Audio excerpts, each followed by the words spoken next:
Adventist World Radio, the voice of hope. radio adventista iraisam pirenena miaraka amin'ny feo fanantenana.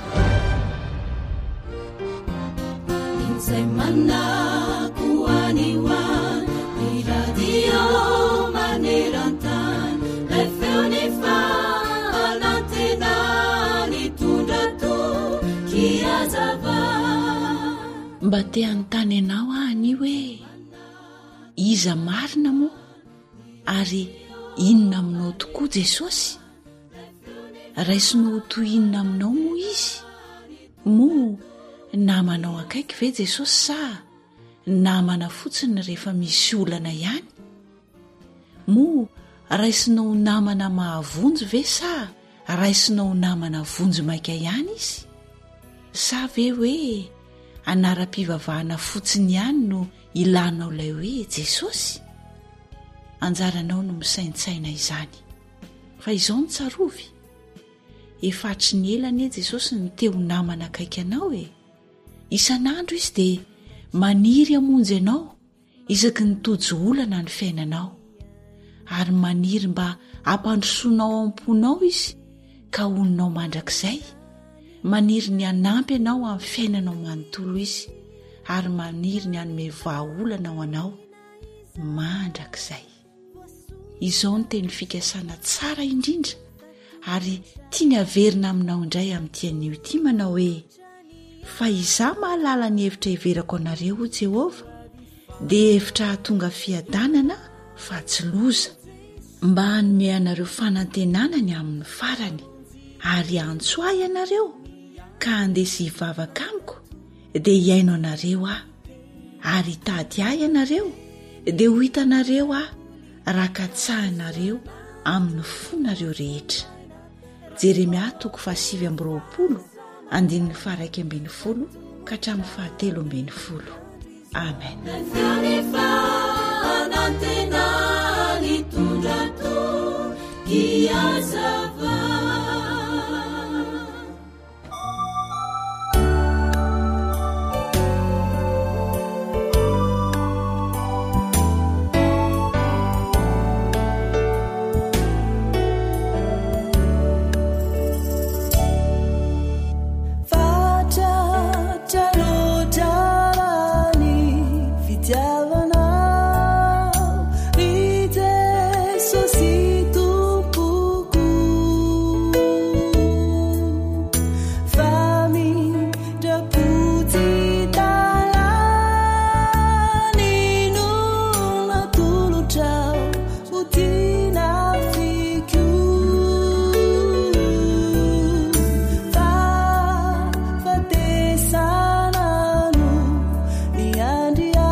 Hiraina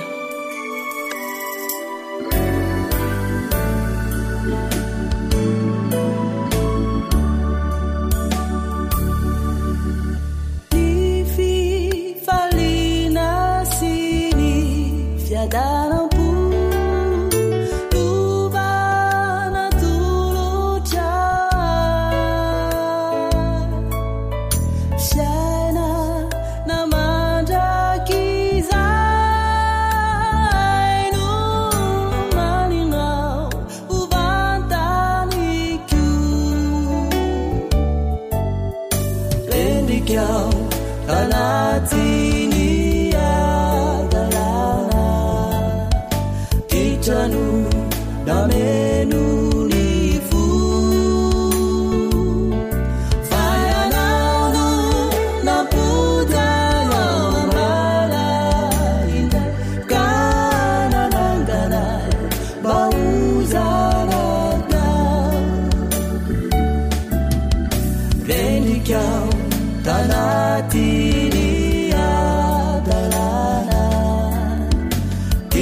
rano nameno ny vo vayanano nabuta ambala indray kananangana mauzaraka vayanano nabuta ambala indray kananangana mauzaraka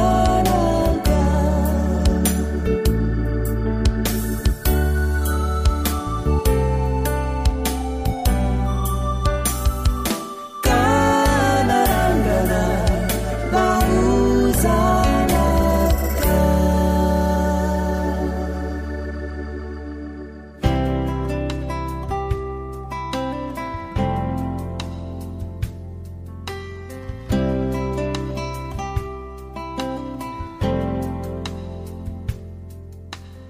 Ankoatra ny fiainoana amin'ny alalan'ny podcast dia azonao atao ny miaino ny fandaharany radio AWR sampana teny malagasy amin'ny alalan'ny Facebook isanandro amin'ny ity pejy ity. Feo fanantenana.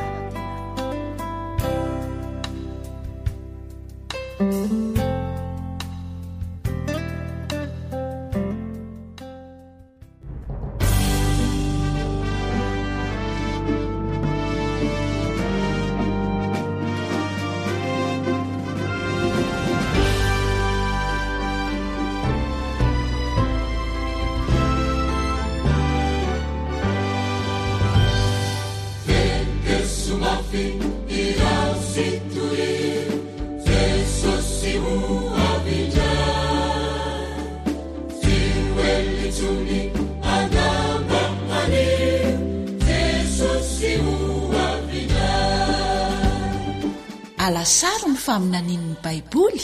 Alasaro ny faminanin'ny Baiboly. Fianarana mitohitohy ireo faminaniana apokaliptika ao amin'ny Baiboly no man'ny radio Adventista iraisam-pirenena na ny feo fanantenana ho anao.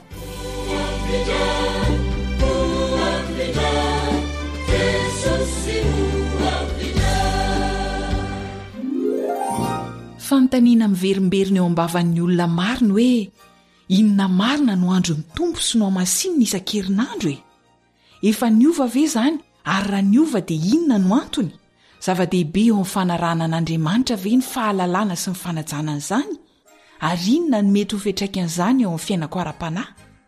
Manasanao ary hanaraka famelabelarana ratsoatra masina atolotro ny foiben'ny radio Adventista iraisam-pirenena na ny AWR no man'ny Camille Otman filoha lefitry ny AWR. Ny namanao Eliandry amin'ny tantsoa no nolotra izany amin'ny teny malagasy.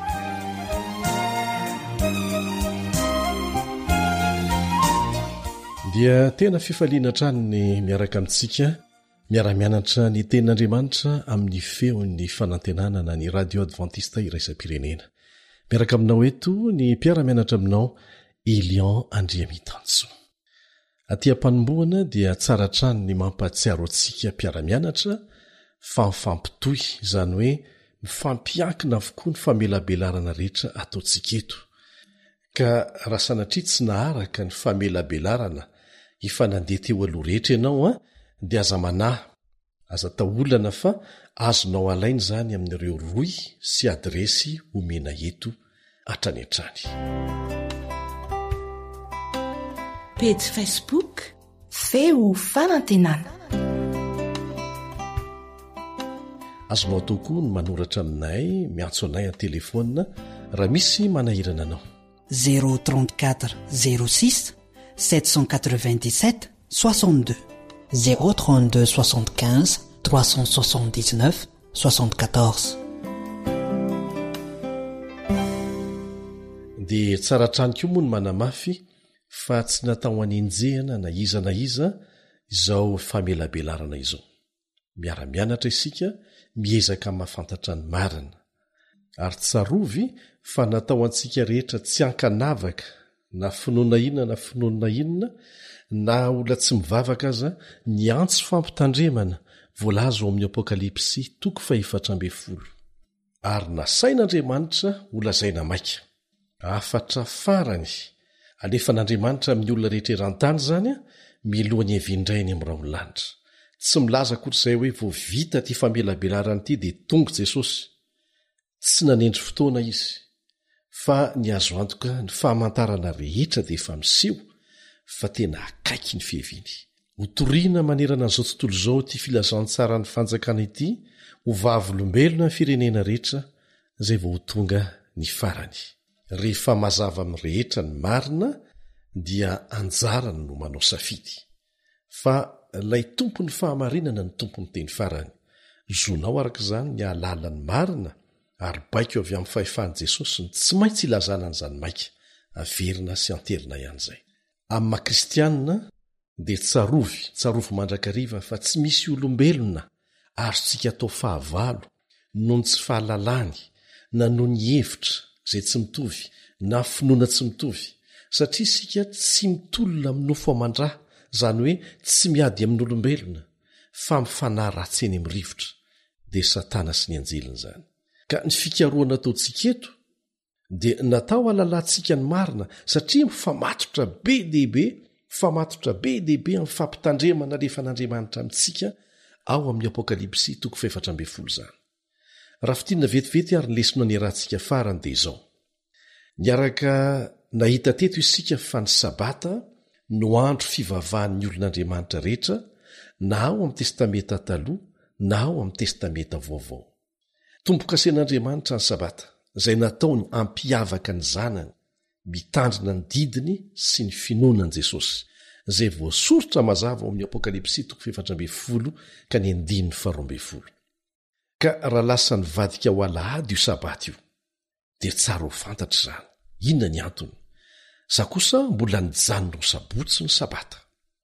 Mazava nefa ny voalazan'ny ten'Andriamanitra, ny rahantsika nianatra teto, fa tsy niova ny sabata ao amin'ny Baiboly, iray manontolo mihitsy.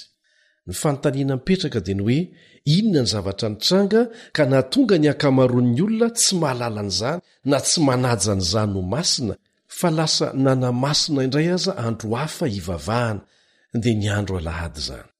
Ny faminaniana voalaza ao amin'ny Daniela 7:5-20, Daniela 7:5-20 izay efa nivakitsika teo aloha, dia efa nilaza miloha fa hisy fahefana izay hosaha eto amin'ity tany ity, hosaha hanova ny lalàn'Andriamanitra, dia ny lalàna izay nisoratany ratsan-tanan'Andriamanitra mihitsy, ary no amafisin'i Jesosy fa tsisy ho foana amin'izy ireo natendry tsoratra iray aza, ary eo anivon'izany lalàna izany ny tompo-kasen'Andriamanitra dia ny sabata.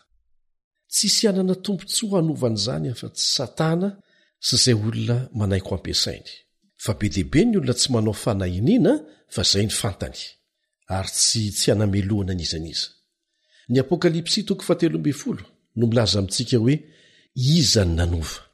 Ny Daniela 7 no manampy antsika hanazava izay voalaza ao amin'ny Apokalipsy 13 teo. Tsy maintsy natomboko tsika tamin'ny fianarana an'ireo firenena lehibe ny fandimby izay naseho an'Andriamanitra tao amin'ny Daniela 7 ny fianarantsika, ahalalana tsara ny marina ara-Baiboly teo amin'ny fizotrany, araka ny filamatra ny fiarahantsika mianatra, manao hoe ahoana lay izy? Raha ao amin'ny Baiboly dia ekeko, ary lazao aho, fa raha tsy ao amin'ny Baiboly dia tsy natao azy zany, aza resahana amiko akory. Izay le filamatra, sa tsy izany? Raha ao amin'ny Baiboly dia ekeko, rehefa tsy ao amin'ny Baiboly dia tsy ekeko.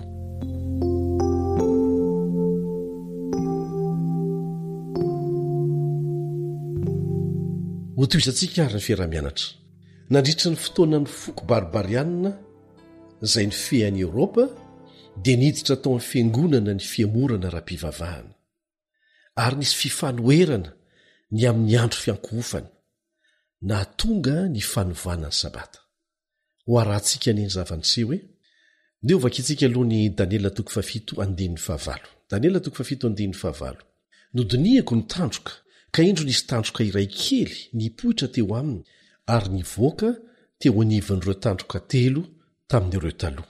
Ary indro nanana maso toy ny mason'olona sy vava miteny zavatra mioampampana izy. Tany Eoropa teo anivon'ireo tandroka 10 ireo, tsaroantsika tsara fa ny fanjakana Romanina izay nizara ho 10 no aseho an'ireo dia nisy fahefana hafa zany izay nitsangana teo anivon'izy ireo. Aseho amin'ny tandroka kely teo anivony tandroka folo izay voalaza fa hafa noho ny rehetra. Ara-tandindony zany manome porofo antsika hafantatra mazava n'io fahefana io ny Baiboly. Voalohany dia teo amin'ireo tandroka folo ny poiran'io tandroka kely io.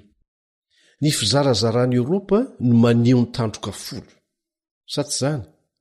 Dia tokony iseho ao Eoropa andrefana arak'izany io tandroka kely io. Mazava zany fa tsy miseho any Azia na any Afrika na any Amerika izy io, fa tsy maintsy ao amin'ny tany Eoropeanina ny fanorenan'ny fanjakana aseho an'io tandroka kely io. Faharoa, hoy ny Baiboly hoe iseho aorian'ny tandroka folo ilay tandroka kely. Noho izany tsy tany amin'ny andron'ny Babilôna na ny Mediana sy ny Persiana sy ny Grika sy ny Romanina no nisehony, fa iseho aorian'ny faharavan'ny fanjakam-be Romanina izay nizarazara ho folo. Mazava zay aoka zava-tsara zany satria betsaka ireo vinavina-kevitra tsy ara-Baiboly momba n'izany. Mazava tsara zay fa iseho aorian'ny faharavan'ny fanjakana Romanina io fanjakana kely io. Milaza ny Baiboly fa manana maso toy ny mason'olo io tandroka kely io. Mampiseho ny fahazavantsaina ny maso, saingy maneho fahendren'olombelona izany fa tsy fahendren'Andriamanitra. An'olombelona izany, rafi-pivavahana mifototra amin'ny fampianaran'olombelona izay itsangana avy ao Roma. Kanefa aoka ho tsaroantsika fa ilay dragona no nanome fahefana azy hanao an'izany araka ny lesona efa nianarantsika teto, voalaza mazava ao amin'ny tenin'Andriamanitra. Mario tsara ny lazain'ny Baiboly eo amin'ny Daniela 7:7-20. Daniela 7:7-20. Fa tsy mitovy amin'ny rehetra ity tandroka kely na fanjakana kely anankiray ity. Zany hoe ho hafa noho ireo voalohany izy, hafa noho ireo fanjakany Roma izay nizara ho folo, izay samy ara-politika avokoa. Nahoana moa? Satria tsy ery ara-politika fotsiny izy ity fahefanan'Poly ity, fa ery ara-pivavahana koa, ery ara-politika sy ara-pivavahana mitambatra. Andao aneo porofontsika amin'ny tenin'Andriamanitra zany, inona no ataon'io fahefana io? Zao no lazain'ny Daniela 7:5. Daniela 7:5. Ary iteny hanohitra ny avo indrindra izy sy hampahory ny olo-masy ny avo indrindra, ary hitady hanova fotoana sy lalàna. Hiezaka ny hanova ny lalàn'Andriamanitra zany izy. Mety ho sabata ve zay? Satria izay ny karoantsika eto. Ianao ve mahita teny mafy manohitra ny avo indrindra mihoatra noho ny fiambona ho manana fahefana hanova ny lalàn'Andriamanitra? Mazava ho azy fa ny lalàna masina ny resahana eto, fa tsy ny lalàna momba ny hetra na ny lalàna momba ny karama na lalàna politika hafa. Dia milaza amintsika ny Daniela 7:12. Daniela 7:12. Fa io tandroka kely io dia fahefana izay hanjera ny fahamarinana amin'ny tany, ary ny asa izy sady nahita fahombiazana. Averina ihany fa avy amin'ny fanjakam-be Romanina taloha izay nizara ho folo dia hisy hery tsy ara-politika, tsy ara-politika fotsiny fa ara-pivavahana hitsangana. Ho kely aloha izy amin'ny voalohany, nefa ho tonga tena matanjaka satria ny dragona na Satana no hanome hery azy. Ampiasa ny heriny izy hanampatra ny fahefany, hanova ny lalàn'Andriamanitra, hoy ny voalaza ny faminaniana mazava ao amin'ny Baiboly izay tenin'Andriamanitra ary nivakintsika teo. Ny tantara dia nitahiro antsika ny fomba nisehoan'ny fiovana miandalana avy tamin'ny sabata ho amin'ny alahady. Ahitantsika fa tena marina ny faminaniana voalaza miloa ao amin'ny tenin'Andriamanitra. Ny Dr. John Heidi dia nitahiry ny fototr'io fiovahana io ao amin'ny boky Encyclopédienne Baiboly izay nisoratany ao amin'ny pejy 220. Pejy 220. Hoy izy, henoy tsara, ny sabata dia teny Hebreo izay midika hoe fitsarana. Ny alahady dia anarana nomeny jentilisa ny andro voalohany amin'ny herinandro, satria io no andro izay nivavahan'izy ireo tamin'ny masoandro. Ary izay mitsy ange no anarana iantsona ny andro alahady amin'ny teny Anglisy, Sunday. Sun zay midika hoe masoandro, ary ny hoe dei dia midika hoe andro, zany hoe andro ny masoandro no hevitry ny hoe alahady. Ary tamin'izany fotoana izany dia ny ekena nanjaka nanerana ny Egipta, Babilôna, Persia ary Roma ny fivavahana amin'ny masoandro. Dia nisy fiantraikany lehibe zany, na dia tamin'ny anaran'ireo andro tsirairay amin'ny herinandro aza. Voarakitra ara-tantara izay milaza amintsika fa nomen'ny Grika anarana mifanaraka amin'ny planeta ny andro tsirairay amin'ny herinandro, ary nantsoina araka ny Andriamanida sy ny Andriamanibavin'izy ireo zany. Jereo anie ny alahady dia nataony hoe andro ny Andriamanitra masoandro, efa resana teo zay. Ny alatsinainy dia lazainy hoe andro ny Andriamanitra volana.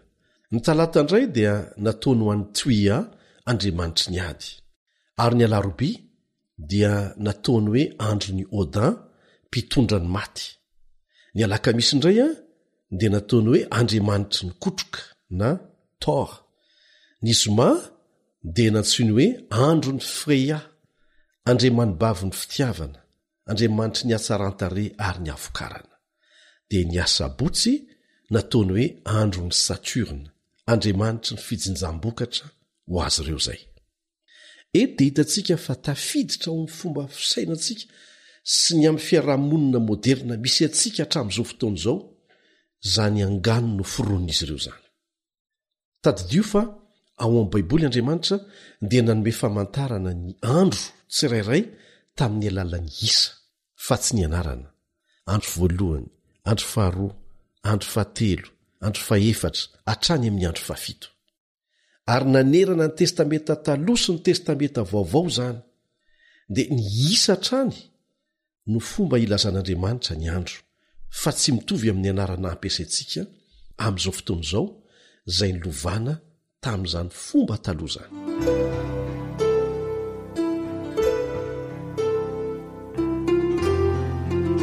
Ahoana ary ny fomba nisehoan'ny fanovana ara-bakteny teo amin'ny tantara izay voapirofo atraizatraiza. Manasanao hiverina ny eritreritra any amin'ny taonjato faefatra dia ahita ny emperora romanina tamin'izay fotoana izay antsoina hoe Constantin, zay no anarany, izay nafana fo tamin'ny fivavahana amin'ny masoandro, kanefa izy no voalohany satria izy ny emperora, dia nataony tamin'ny vola vy namboariny mihitsy ny Andriamanitra masoandro. Nanana olana nefa i Constantin satria ny saratsaraka i Roma. Inona ny antony? Teo ny kristianina izay nivavaka tamin'ny andro sabata. Rehefa kristianina dia nivavaka tamin'ny andro sabata avokoa tamin'izany fotoana izany. Ary tetsy an-daniny ny mpanompo sampy mivavaka amin'ny masoandro, izay nanokana ny andro alahady ho andro fivavahany. Tsy nisy afa-tsireo antokoroa ireo tamin'izany. Dia naniry ny ampitambatra n'io fanjakam-be izay nosarahany finoana roa samihafa io Constantin. Dia nahita hevitra izay noheveriny fa tena fatratra mihitsy izy. Zao le hevitra: maninona moa izy raha tambatra amin'ny andro anankiray ny fivavahana? Ary satria mpivavaka amin'ny masoandro izy, dia ny alahady no ny fidiny, saingy atsofoka ao ny fomba mpivavahana kristianina, zany ireo mpitandrina ny sabata. Dehibe amin'ny fomba mpivavahana amin'ny masoandro nampidirina ao amin'ny kristianina, anisan'izany ny fivavahana amin'ny sary sy ny sisa. Dehibe ireo kristianina tsopo tsy mahalala an'izany, kanefa tena mafana fo amin'ny fanarana ny tompo. Andriamanitra nefa tsy mijery ny andro ny tsy fahalalana, tsy fahatsoana izy ireo zany. Ary zany indrindra no anton'izao fiaraha-mianatra izao hoe tsy fanohanana tokom-pinoana izao na izao ny tanjona, fa ny alalan'ny marina, hanatsarana ny fifandraisantsika amin'Andriamanitra, na iza isika. Satria na eo anivon'ireo izay mitandrina ny sabata aza, dia betsaka no mitandrina andro fotsiny, ary mety mialokaloka amin'izany aza, fa tsy mifandray amin'Andriamanitra velively. Ka natao antsika rehetra ny fahamarinana, ny iverenantsika tsirairay amin'Andriamanitra ny tanjona, fa tsy fiarovana antoko-pivavahana. Rehefa tonga ny fitsaran'Andriamanitra ane mandeha tsirairay isika, fa tsy mandeha amin'ny anarany antoko-pivavahana, ary tsy afaka mialokaloka amin'ny anarany antoko-pivavahana. Noho izany karakarao ny fifandraisanao manokana amin'Andriamanitra. Manamora fotsiny ihany ny fahafahantsika mahafantatra ny marina ny fiangonana ary isaorana ireo mpitondra fivavahana noho izany, fa tsy afaka miantoka velively ny fidirantsika ny an-danitra ny antokom-ponoana misy antsika na iza na iza. Asa raha fantatrao fa alohan'ny ady izay ataony, satria tamin'izany fotoana izany dia misy foana ny ady, dia mijery masoandro i Constantin, dia lazainy fa mahita to sarina hazo fijaliana avy amin'ny taratry ny fahazavan'ny masoandro ny izy.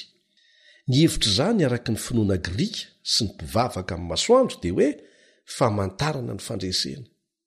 Dia nibaiko ny miaramila ny Constantin mba hanaingo ny ampingan'izy ireo amin'ny marika famantarana kristianina dia ny hazo fijaliana. Dia nandresy tokoa izy ireo taorianan'izay, dia no hamafisy ny fampitambarana ny fivavahana amin'ny masoandro sy ny kristianisma. Zao ny didina voaka ny Constantin tamin'ny taona 127 talohan'i Jesosy. Henoy tsara, amin'ny andro mendrika ajany masoandro izy, dia aoka ny mpitsara sy ny olona mipetraka ny an-tanàna hitsahatra, ary aoka hakatona ny fivarotana rehetra. Nanomboka nametraka lalàna hanajana ny andro alahady izy. Constantin no namoaka ny lalàna momba ny alahady voalohany tamin'ny fihezahany anambatra ny fanjakany. Tamin'ny andron'i Constantin dia nampandehanany tao amin'ny renirano miaramilany, ary no heveriny fa izany ny fomba nanaovana batisa azy ireo. Andiana jentilisa, lena ny rano fotsiny anefa izy ireo. Hitantsika eto fa mifandray tanana ny fiangonana sy ny fanjakana izay nanova ny jentilisa ho kristianina metisy mba ho fampitambarana ny fanjakan'ben'ny Roma. Dia naomby izany teo amin'ny ara-politika, satria tafatambatra ny fitondram-panjakana romanina sy ny fiangonan'ny Roma tamin'izay fotoan'izay. Dia niezaka nanamarina n'io fampitambarana io ireo lohandohan'ny mpisorona tao amin'ny fiangonana romanina tamin'izany fotoan'izany. Hinoy ane tia misy fanambarana mahavariana izay tena tsy mampino nalaina tao amin'ny boky mitondra ny anarana hoe Catholic World, takila 5:7 tamin'ny marsa 4:77. Hinoy tsara ny teny voasoratra ao. Ny masoandro dia Andriamanitra tena ambony miaraka amin'ny fanjakany jentilisa. Zay ny soratany.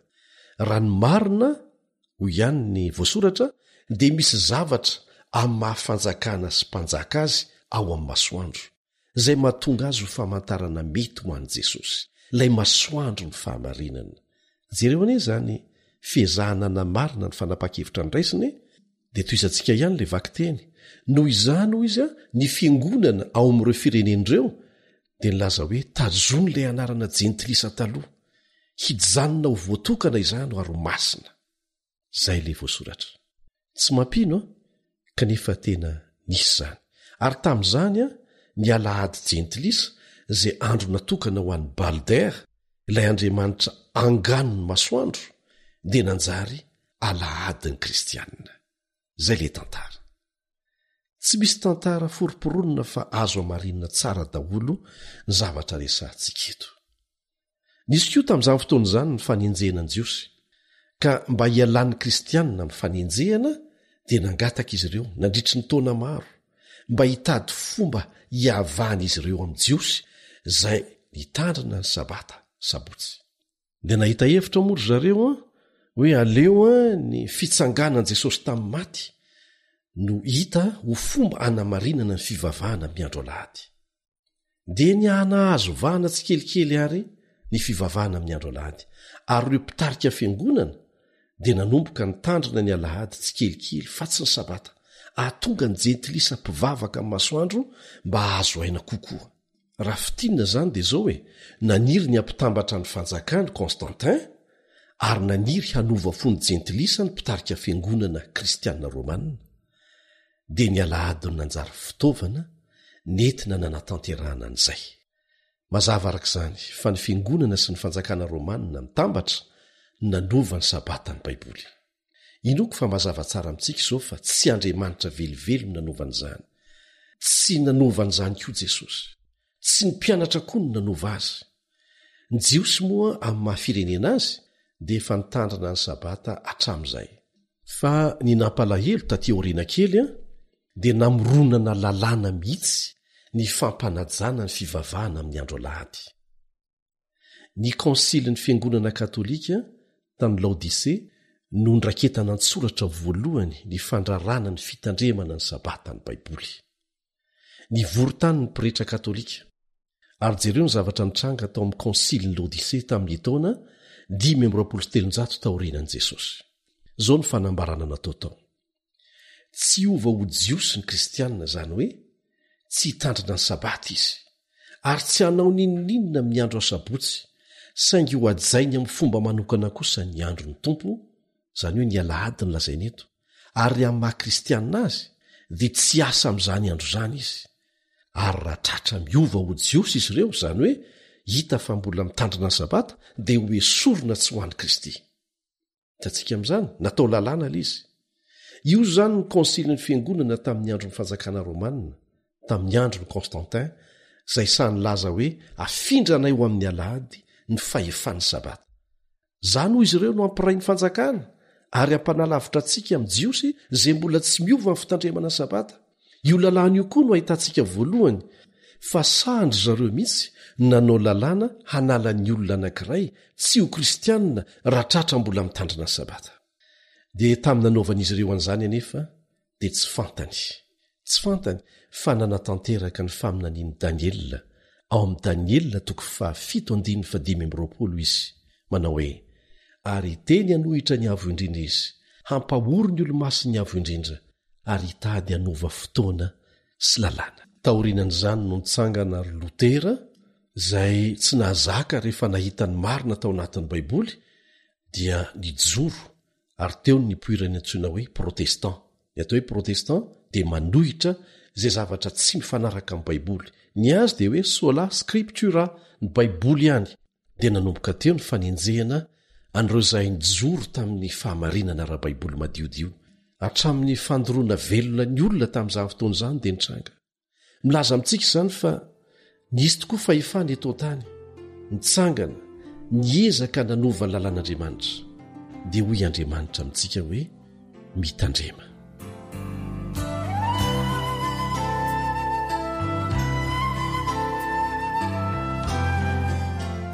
Zao no voasoratra ao amin'ny boky anankiray antsoina hoe Converts Catechism, izay mirakitra ireo taridalana mikasika ny fampianaran'ny fiangonana katolika romanina ary azonao hamarinina tsara zany. Dia ovakitsika ary ny fampianarana ofisialindry zareo mikasika ny amin'ny fanovana ny sabata, fa ny azy kosa dia tsy nisy fanamboamboarana mihitsy fa tena tampatsorana ny lazany azy. Zao no hitantsika ao: fanontaniana, inona no andro sabata? Valiny, ny asabotsy no andro sabata. Fanontaniana, nahoana isika no mivavaka alahady fa tsy sabata?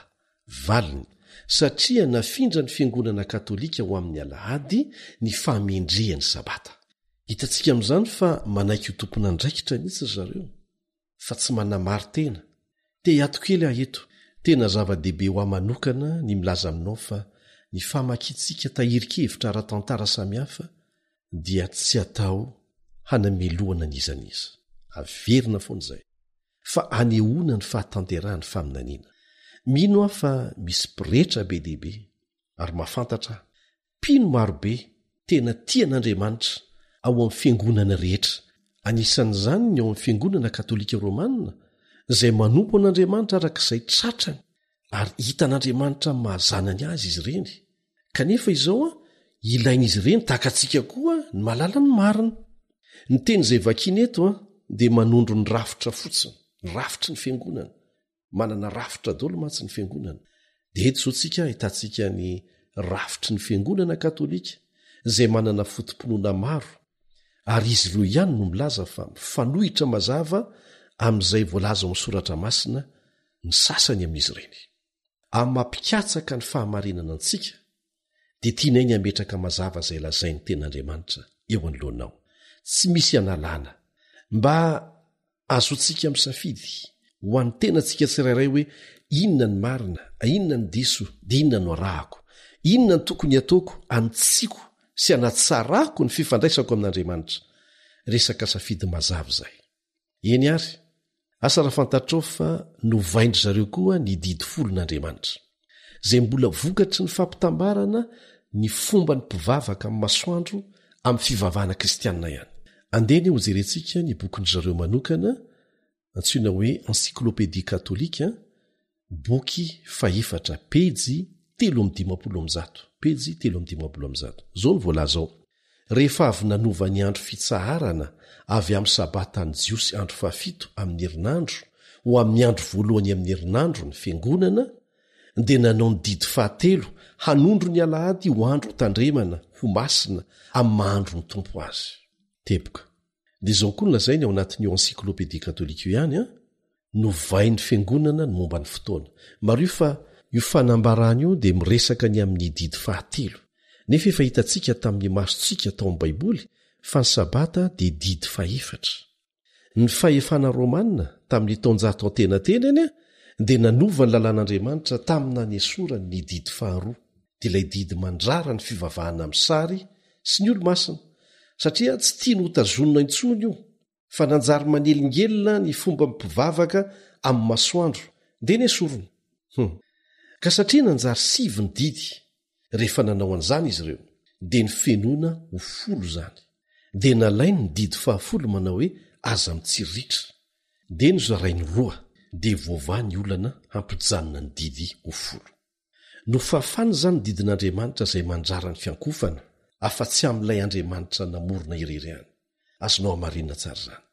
Ingay Karl Kitine iray amin'ireo laika katolika manam-pahaizana manokana izay nanoratra boky hamelezan'ny protestanta dia izao no soratany: raha te hifanaraka amin'ny Baiboly ianareo izy dia tokony hitandrina ny sabata. Andeha ho vakitsika ny zavatra nolazainy ao amin'ny boky Catholicisme and Fundamentalisme takila 730. Zao nolazay: mahagaga ho izy fa mivory mba hivavaka amin'ny andro alahady ireo milaza ao mpifikitra amin'ny soratra masina. Nefa tsy misy pirofo ao amin'ny Baiboly fa ny fiaraha-miankohaka dia natao amin'ny andro alahady. Mazava tsara fa ny sabatany jiosy andro fitsaharana dia ny asabotsy. Ny fiangonana katolika hoy izy dia nitsotra fa izy ireo no nanapa-kevitra fa ny alahady no tokony ho andro ivavahan'ny kristianina ho fanomezam-boninahitra ny tsanganan'i Jesosy. Teboka. Raha lazaina amin'ny teny hafa ny zavatra nolazain'ingay Karl Kitine dia izao: raha tsy te hanaraka ny Baiboly ianareo protestanta dia tokony hiverina ao amin'ny fiangonana katolika izay manambara malalaka fa manana ny fahefana nova ny lalàn'Andriamanitra arak'izay hitany fa mety. Isika eto izany dia manao fikarohana fotsiny ny amin'ny antony na tonga ny fivavahana amin'ny andro sabata ho lasa lahady satria fianarana no ataontsika. Dia anjarany tsirairay ny misafidy avy eo fa tsy fanameloana mihitsy zany, tsy mahasoa antsika no mifanameloka. Zao anefa ny fampitandremana mazava omen'Andriamanitra antsika na iza na iza ao amin'ny Apokalipsy 2:20 andiny 17 sy ny 17. Apokalipsy 2:20 andiny 17 sy ny 17. Izaho dia manambara amin'izay rehetra mandreny teniny faminaniana amin'ity boky ity. Raha misy manampy ireo, Andriamanitra hanampy ireo loza voasoratra eto anatin'ity boky ity ho azy. Ary raha misy manaisotra amin'ny teny amin'ny bokin'ity faminaniana ity dia ho esorin'Andriamanitra ny anjarany amin'ny azonaina sy amin'ny tanàna masina dia izay zavatra voasoratra eto amin'ity boky ity. Teboka. Ry namana, matotro zany ary tsy izany no milaza an'izany fa ny tenin'Andriamanitra, ary tsy ny lafi ny fahamarinana iray ihany izay esorina amin'ny tenin'Andriamanitra no tokony ho tandremana amin'izany fa ny lafi ny rehetra mihitsy anie. Ary eto izany dia mipetraka foana ilay hoe zotsika no misafidy izay tiantsika ho atao, fa tsy zotsika ny safidy izay tsy maintsy ho vokany, tsy nomenantsika izany. Jesosy dia nanao izao fanamariana izao tamin'ireo mpitondra fivavahana jiosy fahiny ao amin'ny Mateo 5:17. Nahoana kosa ianareo no mandika ny didin'Andriamanitra noho ny fampianarana voatolotra anareo, ka dia foananareo ny tenin'Andriamanitra noho ny fampianarana voatolotra anareo. Ry mpiatsara velatsia, marina ny namina ny Isaia anareo hoe: ity firenena ity manaja amin'ny molony fa ny fonikosa lavitra ahy, koa foana ny ivavahan'ireo amiko raha mampianatra ny didin'olombelona ho fampianarana izy. anjarantsika ny mieritreritra. Tsy resaka toko-pivavahana ho aizy ity, fa resaka rafitra ara-pivavahana zay matetika tafiditry ny fironana maha-olombelona, zay mefara mora foana amin'ny fanoerana n'Andriamanitra mivantana na nkolaka. Ary tsy amin'ny lafiny ray ihany no mahavoa ny rafitra ara-pivavahana, ny rafitra rehetra mihitsy, fa amin'ny lafiny zavatra matetika. Lesona ho an'ny rafim-pivavahana rehetra no hitantsika eto, na iza na iza, satria fironana maha-olona eo amin'ny mpitondra fiangonana maro ny ametraka ny rafitry ny fiangonana hitovy na ho ambony ny didin'Andriamanitra mihitsy aza. Mazava fa ny fanamasinana ny alahady dia avy amin'ny fanaondrazana sy ny didin'olombelona. Ka iza no arahanao? Andriamanitra sa ny olona? Mety ho diso ianao hatramin'izay, kanefa rehefa fantatrao ny marina dia Andriamanitra arahana. Ary ny votoatin'ny resaka eto dia lehibe lavitra noho ny amin'ny hoe andro iray mifanohitra amin'ny andro hafa. Ny votoatin'ny resaka eto dia ny hoe iza no mpitarika anao?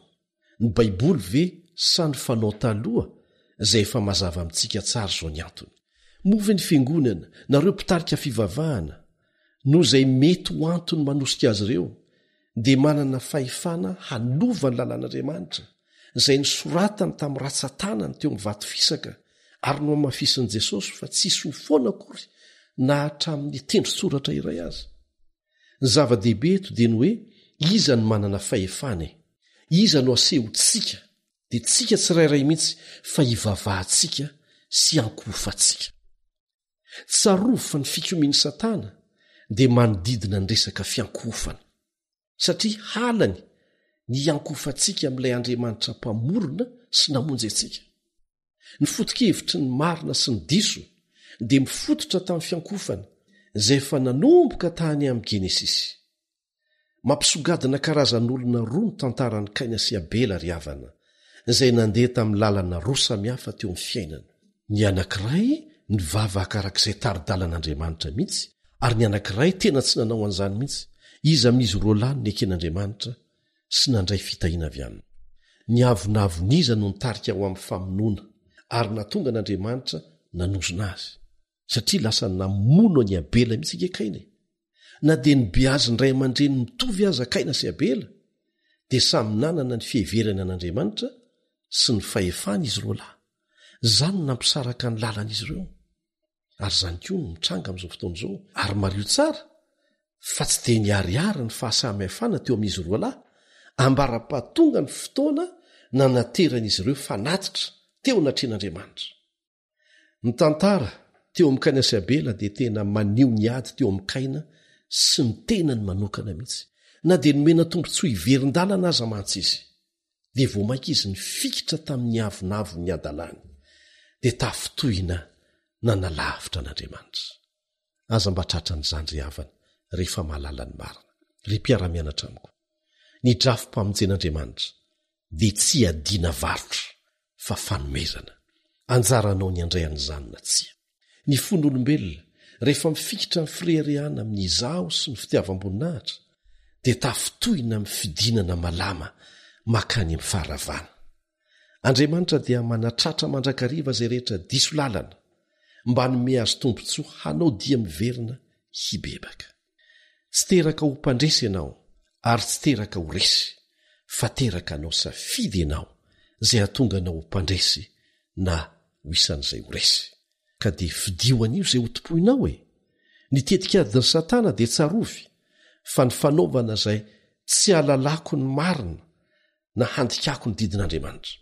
Zay foana, ka aoko tsaroantsika fa irika kely fotsiny nomenao ny devoly dia ho tonga mpanapaka anao izy. Taky ny manda fiarovana misy lafiny 10 ny didin'Andriamanitra, lafiny anankiray fotsiny no ilaina ravana mba hahazoany fahavalomiditra.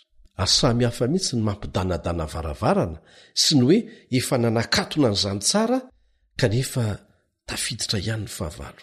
Azonao ny tiako tenenina. Ny mahafoy ny sabatan'ny Baiboly izay nomen'Andriamanitra ho famantarana ny fahefan'ny mpamorona dia tena mavesa-danja ry namako. Za dia nifidy ny anaja n'ilay andro izay nomen'Andriamanitra ny Adama tao amin'ny zaridaina ny Edena, taoriana ny famoronana, mifidy ny anaraka ny ohatra nomeny Kristy aho, satria izay no atao hoe kristianina.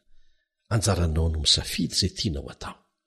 Milaza Andriamanitra fa famantarana lehibe ny sabata, ary misy antony matonanao an'izany izy. Famantarana ny amin'ny fahatokitsika ny Kristy izany, famantarana ny finoantsika fa izy namorona izao tontolo izao. Tao amin'ny zaridaina ny Edena dia tsarovy ny zavatra nolazain'ny Satana tamin'ny Eva. Ao anao izy, inona ny mahafa ny hazo anankiray amin'ny hazo hafa ry Eva?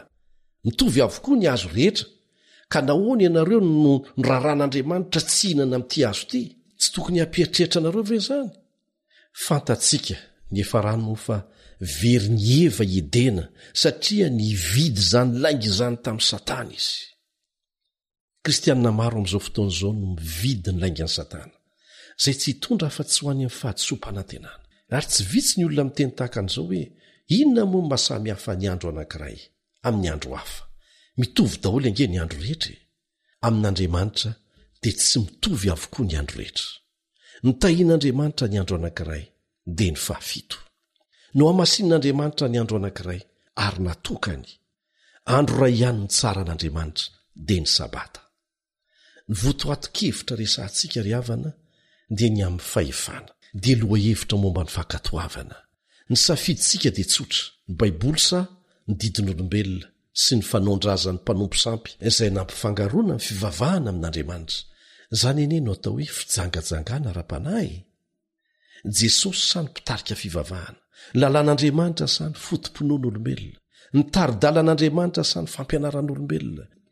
Dia tsy vitsy amintsika ny mametraka fanontaniana hoe midika ve zany fa very avokoa izay rehetra mitandrina ny alahady? Tsy nilazan'izany sika. Misy kristianina mpitandrina ny alahady be dehibe izay tena tian' Jesosy amin'ny fony ary manao fanandramana ara-panahy matanjaka, mivelona amin'izay fahazavana rehetra fantany. Ny mahasamy hafa azy dia izao, moa ve izy ireo vonona ny anaraka ny marina rehefa mitombo ny fahalalany ny fahamarinana.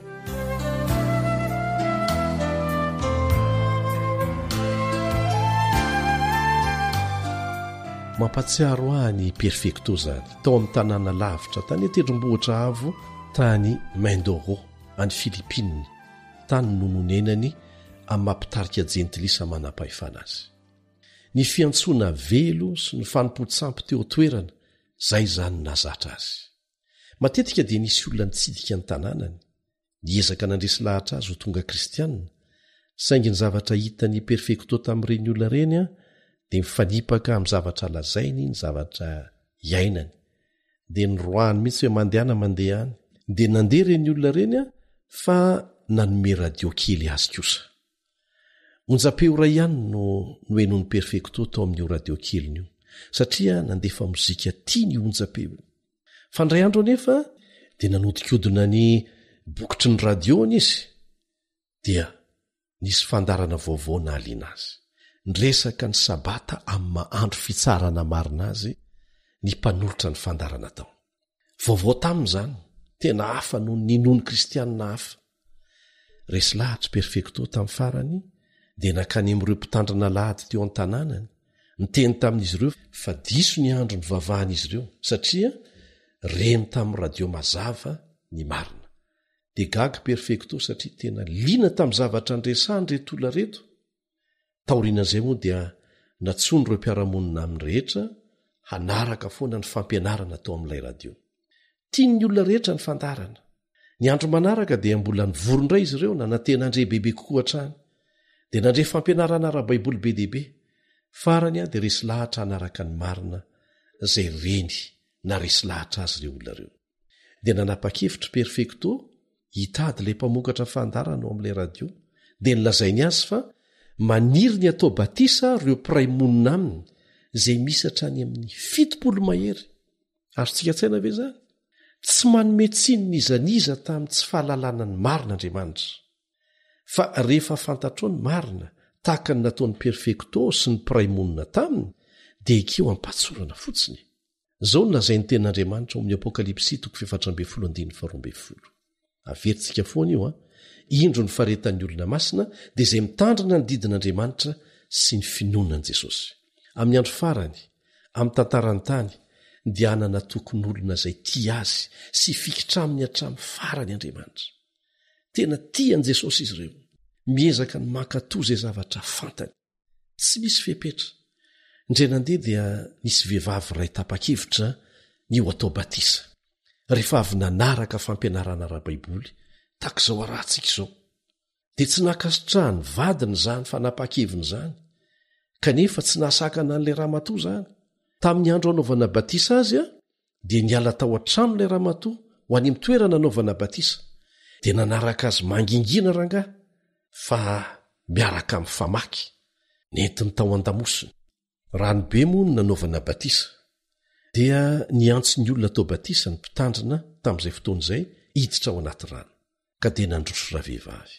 Kanjo nisy nanaka nosakana ny vadiny tampoka izy sady ny rahonany fa raha vao manao dingana mandroso eo ho any amin'ny rano anaovana batisa azy ramatoa dia izay ny farany sady naseho any azy moramora ilay famaky tao an-damosiny. Tsy nahoan'ilay ramatoa izany fa nandroso tao anaty rano tsy kelikely ihany izy. Tonga hatreny amin'ny ranjo ny rano dia atreo andohalika sady niteny rery izy hoe tsy misy mahasakana tsy handray an' Jesosy ho mpamonjy io. Dia mbola niteny mafy azy ilay rangahy vadiny nanao hoe tsy mahazo mandigana mandroso intsony ianao. Fa nakipon'ilay ramatoa ny masony sady nandroso hatrany izy ary niteny tamin'ny feo mafy tamin'ilay vadiny hoe manolo tena ho an'i Jesosy aho. Nahafantatra ny fahamarinana ka tsy emotra sady nanomboka nirotsaka ny ranomaso. Fa ny zavatra tsy hitany dia ny ranomaso izay nirotsaka tamin'ny maso ny vadiny ihany koa. Satria tampoka teo dia nisy fahanginana raha teo ampanatrehana ny zany ny rehetra. Natsanga n'ilay rangany famakiny ary nazerany tamin'ny tany mafy dia mafy dia niteny izy hoe raha vonona ny afoiny ainao ho an'izany Jesosy izany ianao zako mba tia halala azy. Hanaraka azy koa ry namako, vonina venao handeha amin'izay hitarian' Jesosy ianao ninonina vokatra izany. Na dia mety ho sarotra aza ny lalana indraindray dia mitondra ho any amin'ny hazonaina ao amin'ny tanànan'Andriamanitra izany.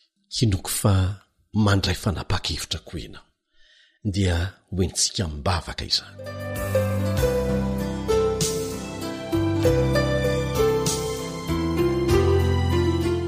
Rainay izay ny an-danitro miantso ny fahamarinana, miantsoantso aminao izay Jesosy io, mangataka famindram-posihery, omeo fanomezana fahaiza manavaka sy mahatakatra izay mba hahitanay mazava ametrahanay tanteraka aminao ny fitokisanay.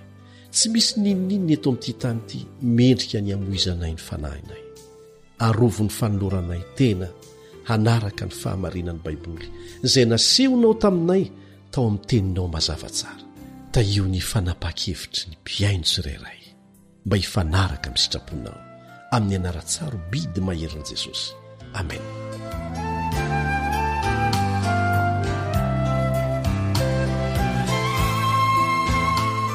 Alohan'ny hamaranantsika ny fotoanan'io dia tiako ny anomeanao tombontsoa amalino ny afatra vonrenesinao teo.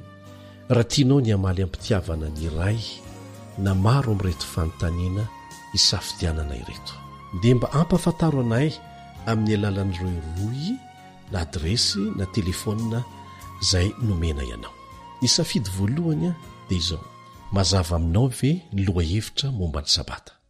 Lazao hoe mazava amiko na tsy mazava amiko. Ny safidy faharoa hanomezanao valiny dia ity: fantatro ny sabatan'ny Baiboly na koa hoe tsy fantatro ny sabatan'ny Baiboly.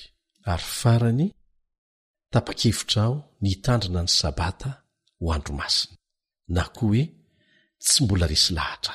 Raha misy amintsika moa maniry atao batisa ara-Baiboly dia azonao lazaina aminay izany fa hoentina iambavaka. Dia izay indray ny androany loha hevitra manaraka: inona ny lazain'ny Baiboly fa mitranga rehefa maty ny olona. Kinoko fa ahalinanao koa ny mahafantatra an'izany. Mirary fitahiana ho anao ny namanao Eliandry amin'ny tantsoa. Fidio hatrany ny lalan'Andriamanitra. Mandra-piona Jesusy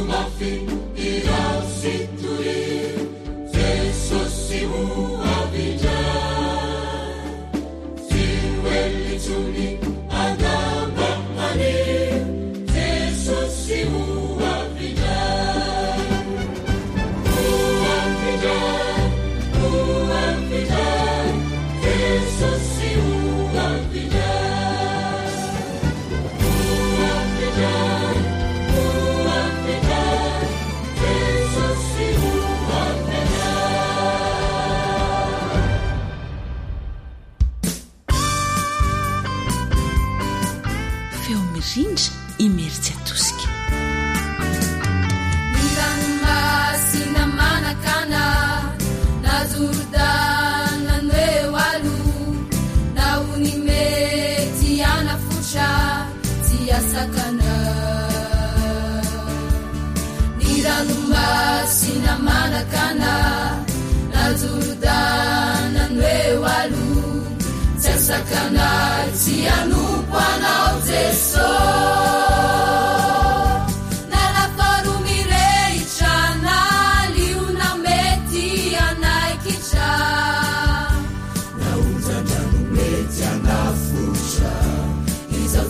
Amina nalafarumireitrana liuna meti anaikitra tiala amina fatujanao atranatrany. Radio feo fanantenana. Nasakatra sy ny fonja navonina itra sy arena nasesitany mety azo satsy alamina. Nasabatra sy ny fonja navonina itra sy arena tsy alaminao fatokianao atrany atrany.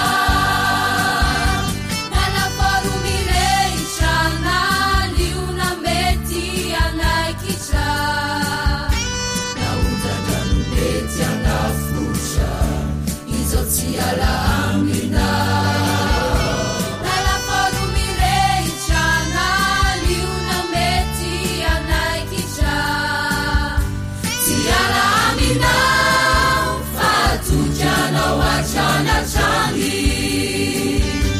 Nalafarumireitrana liuna meti anaikitra naunjandrano mety anafotra tiala amina nalafarumireitrana liuna meti anaikitra tiala amina fatujanao atranatrany. Tiala amina fatujanao atranatrany. Tiala amina fatujanao